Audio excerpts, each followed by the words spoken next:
ఆర్థిక పరిస్థితిపై శ్వేతపత్రం అసెంబ్లీలో ప్రవేశపెట్టే యోచనలో సర్కార్. CM Revanth power point presentation.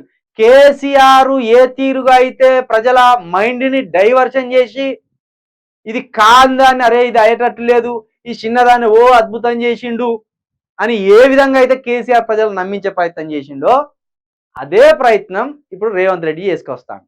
చూడండి, అప్పుల మీద ఒక ప్రజెంటేషన్ ఇస్తాడట. ఇగో నీళ్ళల్లో ఇంత అప్పు ఉన్నది, కరెంటులో ఇంత అప్పు ఉన్నది, ఇగో ఉద్యోగాలు వేయలేము, ఇట్లా ప్రజెంటేషన్ అంత ఇచ్చి అర్థమైందిగా ప్రజలారా మీకు, ఇక మా చేతులు ఏం లేదు, కేసీఆర్ అన్ని అప్పులు చేసిపోయాడు, ఇక మేము రాష్ట్రాన్ని ఉన్నది ఉన్నట్టు నడపడానికి ప్రయత్నం చేస్తాం అని మన చేతులు తీసి మన నెత్తి మీద పెట్టి రేవంత్ రెడ్డిగా నెమ్మదిగా ఉండే ప్రయత్నం చేస్తాను. అది జరగబోతాను.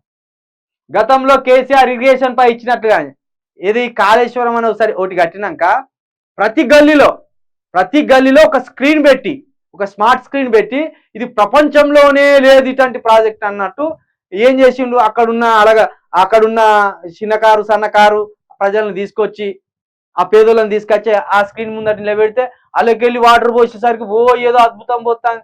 మన పంప్ హౌస్లో అక్కడ పోయే వాటర్ గవి గట్టినే పోతాయి అంత నమ్మించింది అన్నట్టు.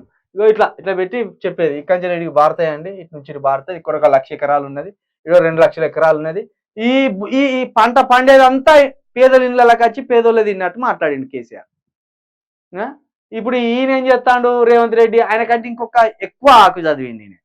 కాబట్టి ముందు కేసీఆర్ ఏమేమి అప్పులు చేసిండో అది ప్రజెంటేషన్ ఇస్తాడట, తర్వాత ఏం చేస్తామనేది చెప్తారట.